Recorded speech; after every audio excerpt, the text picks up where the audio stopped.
We had a question about horses that are bad to bridle.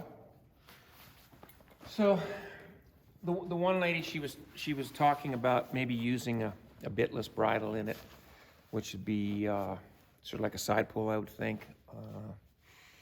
Thing about it is using a side pull in that once the horse, if your pressure and release isn't real accurate, those horses will learn to push on your hands and they'll get real dull.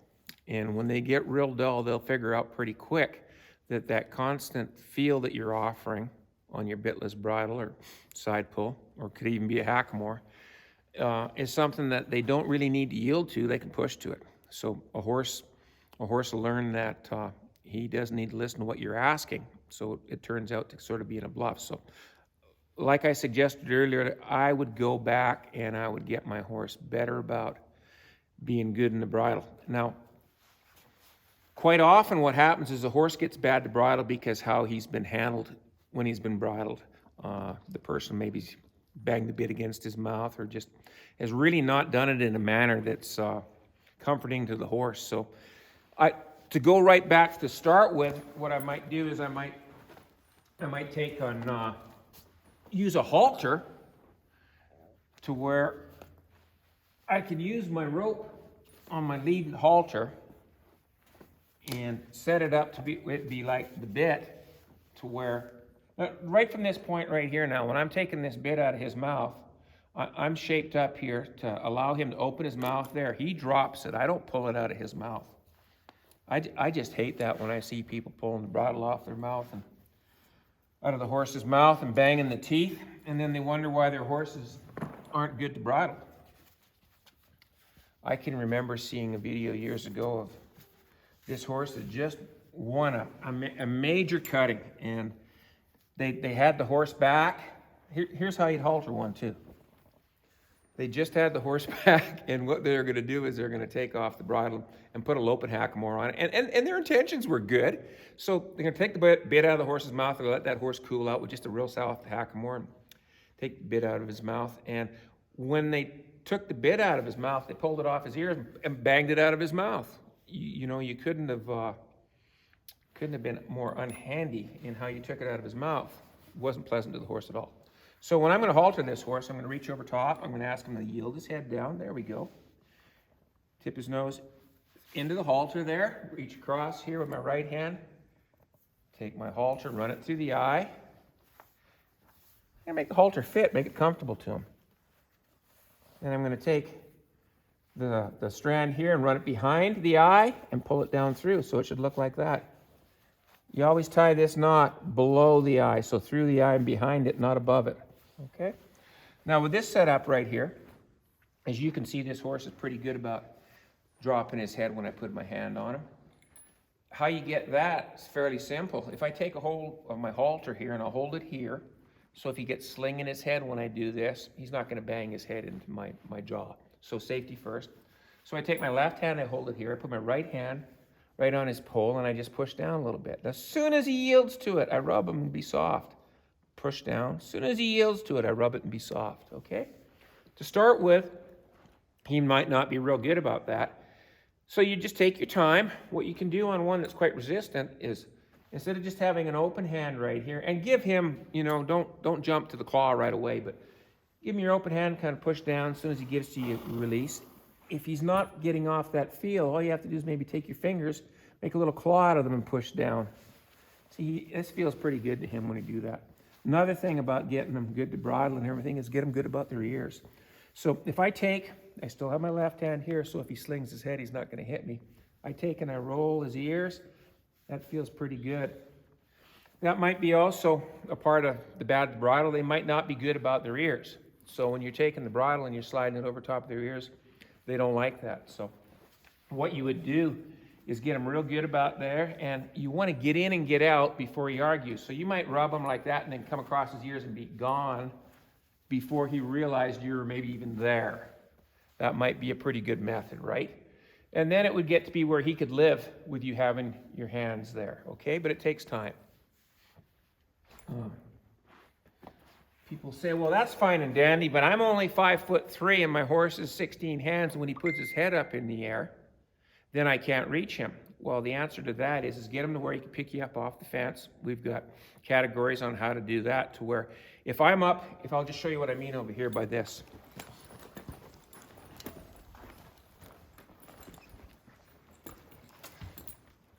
If I'm up on the fence or I'm up here on the mounting block and he wants to put his head in the air, well, this makes me like 12 feet tall because I can get my hand as high as I want to. So the little trick that he's learned over the years so he won't be bridled or handled to where he puts his head too high, he can't get high enough. So you just go in there and you get him to where he keeps lowering his head even though you're above him. Pretty soon he's going to change his mind about that because he'll have no success. Okay. Back to the bad to bridle one. I'm just going to turn him a little bit here. There you go. So I want to have him, I don't want to ever have to reach for my horse. So what I mean by that is when I'm bridling him, I shouldn't have to be standing on my tiptoes. If he can graze, he can put his head down. Mm-hmm. I take my lead and I take my lead and I put it over top right behind his ears. And if I took a hold of my lead and just kind of pushed down on him with both hands, I want him to give to it. There we go. There we go. Then what I might do is I might take the end of my lead here. I'm going to put my right hand up here behind his ears, ask him to keep his head down. I'm going to use my thumb. See how I use my left thumb? Just work a little bit when he opens his mouth. I'll put that lead in his mouth. And then I'll let him drop it out when he's ready to. Okay? So that's soft. That's not going to bang on his teeth, and he gets really good about it. I might do that. Oh, shoot, I don't know. I don't have any count on it. I mean, if he's good about it, it wouldn't take too long before I'd move on. But if he wasn't really good about it, I'd hang in there for as long as it would take. You have his head down, he's soft. Reach underneath. See how I use my thumb right here? I'm not jamming it in his mouth. That's probably how he got bad to bridle to start with. They were jamming the bit in his mouth. So what I do is I open his mouth, and then I'm going to lift up here with my right hand and my left hand and put it in his mouth when his mouth's open. So I get him ready for the bit before I would think about it. I wouldn't think about taking the bit and jamming it in his mouth. I get him ready to take the bit, okay? That's so important. Get your horse in a position to do what you're asking him to do. Don't force it on him. Make it his idea. So if I'll do that again. Head's down, he's soft, open his mouth, lift with my right hand. See my right hand up here? Mm-hmm. I'm lifting right up here. And what he's done is he's opened up, he's soft. I just lift it up into his mouth. Then I'm going to say, hey, you can take it out of there anytime. Very good. Okay. How long have you had Spud? Oh, Spud's been here. Maybe about a month. Nice. So, no. And you're going to have people say, yes, I would like, that's all fine and dandy. I would like you to do it on a horse that's not good to bridle. Well, I'll do a video on one when I get one.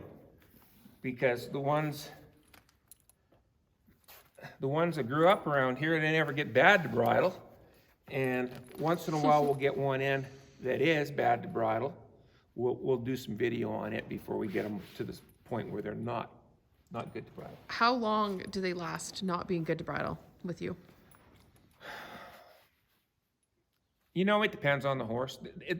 If there was quite a bit of trauma involved in the bridling to where, you know, they really didn't want that bit put in their mouth, it can take quite a while to get over them. I've had horses that have got to the point that they just do not like a bit in their mouth. And I've used different bits, and you know, and there's something went on in their past or whatever, or they're just, it's like some people just don't like broccoli, you know? Some horses just do not like a bit in their mouth. So the one little mare like that, I ride her in a hackamore all the time. But I'll put a bit in her mouth, and she can function in it, but she tells me she just does not have it. Now, if something happened, it wasn't at my hands, I know. But if something happened, then maybe she was scared of it. But I think she just doesn't like bits. Like some people don't like broccoli. She doesn't like a metal object in her mouth. Where other horses, there's no problem. So she has a preference to not have a bit, but just to make it clear, she's not bad to bridle. She will let you put the bit in her mouth, and she'll work with the bit in her mouth. So there's a difference. Definitely. She just doesn't like the bit, but she bridles fine. you know, put it in, take it off. So there's nuance there. It's not just that, oh, she doesn't like to be bridled, so therefore she doesn't like a bit. yeah, and on the mare too, and you guys that are on Cowboy Campus, you know the horse we're talking about. What she'll do is to tell me that she doesn't like the bit. As soon as I bridle her up, she'll be trying to put her tongue over top of the bit all the time. Mm-hmm. So, you know, I've tied the bit up to where she can't get her tongue over and done all that sort of thing, and she's fine with it there, and then you can go ahead and use her. And then you'll say, well, gee, she's getting pretty good about it. I probably don't need to tie that bit up anymore. And then you put it in, and she'll be, you know, putting her tongue over it. So I've got to the point that I just ignore it. I put it on and I use her. She'll test it to start with, and then she'll ride out of it. But more often than not, she quite likes a hackamore and she works well in it. So I use that. I don't let her get dull in a hackamore. And that's like I was talking about earlier, is if you, and how you let them get dull in it is if your release isn't quick enough. If your pull, when you pick up on them, lags, your horse will get testing to where they'll push on you and they'll find out, you know what, you don't really have that much control. I don't need to listen to you. Because when you take a look at a hackamore or a side pull, it's a piece of leather or a piece of rawhide that doesn't have, I'm not really want to say bite, but doesn't have a feel that would make them sort of say, I better stay back off that feel a little bit. So before we move on to getting bridled, I guess the point that I just want us to make so that it's really clear is that with Ray, the horse you're speaking about that prefers a hackamore over a bit, the indication that she did not like a bit was not that she was bad to bridle. It was not that she, you know, wouldn't let you put the bit in her mouth or that she fought you on it. It was just once it was in, she was giving you cues that she would really rather not be there. So different than you having those cues that a horse doesn't like a bit to then make you say, oh, it needs to be in a hackamore, if that makes sense for everybody watching. Yeah. Those were not the cues. So she's good to bridle. She just afterwards is showing she prefers a hackamore. Yeah, no, that's right. She's fine to bridle. I mean, I don't have a horse on the place that's not good to bridle because these methods that I'm showing you, I use them on all my horses. So, you know, she'll put her head down, I can bridle her up, and then she'll go to arguing with the bit right away. So his head's down and in. Now, I have my halter on him still, and I'll show you a little deal here that works pretty good if you've got one that, you know, he's pretty green and he might want to leave the country when you're bridling him if he argues. This horse I know won't, but I can show you it. So this is the same thing I did with my lead. I'm going to use my thumb to open the mouth. When he opens his mouth, I just lift up here with my right hand. This needs to be opened up a little bit more here. I want to make it very comfortable for him. So thumb, open the mouth, lift up with my right hand. He's going to take the bit very softly there. I lift up here with my right hand. Put the offside ear in first, near side ear in next. You see, I just lift up and push him ahead and slide it through. I don't drag it across and let the ears pop back. Now, to take the halter off, I can just untie the knot on top, take the nose band, and do the same thing I did when I bridled him. I'm going to open his mouth. I'm going to lift it up into his mouth here. There it is. And then as you can see, I just roll it behind the bit here. So if I lift up here, I'm just going to lift it up, open his mouth here with my thumb. And I've never done this with him before, so he's kind of wondering, what are you doing? His mouth's a little closed. There, now it's behind the bit. I drop it behind the bit and bring it out. See, below his jaw right there through his mouth. Now the halter's off. Okay? Kind of a neat little trick. And you would use that when? You would use that if you were maybe a long way from the house and you had a horse that wasn't very good to bridle and you were working on him, and he might struggle a little bit when you're bridling him, and you're worried about, you know what, I'm going to get him half bridled and he's going to have an argument and I might lose him. So I could leave that halter on until he was bridled. That way, if he got to arguing with me when I'm bridling him, he can't leave the country because I still have my halter on him. I might even have my Makati in my shaps. So if he did take off, I've got a hold of him. So for most of you folks, I mean, that wouldn't be something you'd need to do, but it's kind of cool. It works pretty good. I saw that years ago and I thought, wow, that's pretty handy. I'm going to use that sometime, and I have used it. when I put the bridle on, I want to make it comfortable for him. It's no different than you. You wouldn't have your pants with your belt tied up super tight. I want to have my horse to where when I pick up on my reins and he flexes, see if I pick up on my reins right here, he flexes. I don't want his throat latch to be so tight that it's uncomfortable for him to yield, okay? So right there, I can get 2 fingers easily under there. So that's snug enough. I wouldn't be worried about him maybe rubbing it off, but not so snug that if I ask him to yield to pressure right there, if I pick up a soft feel, that he breaks the pull, he says, do you want me to back up? No, I just want a soft feel. The instant that you give me that soft feel, there, I release. First time I've done this on the ground with him too, but it's all good. So I'm gonna wait. Dogs, there's the release, okay? So I hang in there. But this is not so tight that it makes it awkward for him. This is something else too. There's a rule of thumb goes around that your bit should be snug enough in their mouth on a snaffle right here that it puts a little grin on their face, okay? So that's how much pressure is applied. If you'd see on this right here, they're talking about maybe have it to where there's a little grin put on his mouth. I want to have it to where... When you ask for a soft feel? No, when you hang your bit, when you set your bridle up on there, where should your bit be placed? When you've got a green one that he's just learning to pack that bit, you might have it a little tighter than you normally would. What I mean by that is because when he has never had a bit in his mouth before, say your snaffle, he's going to be exploring with his tongue. And if it's pretty loose hanging down there, it's easy for him to get his tongue over the bit, and he can get in trouble doing that. But once they've learned to pack that bit and carry it, you don't want to have it to where you've got a big old wrinkle in here, because that's pressure. And what you're doing with that pressure right there is you're saying, learn to live with it. That much pressure means nothing. When I apply it this much pressure, that means something. Well, I want my horses to understand that when I pick up on my reins and apply just ounces of pressure, so that bit is just at the top of his mouth right there, okay?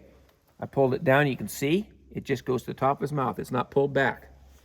Now, when I pick up and apply some pressure, that pressure right there, although it's ounces,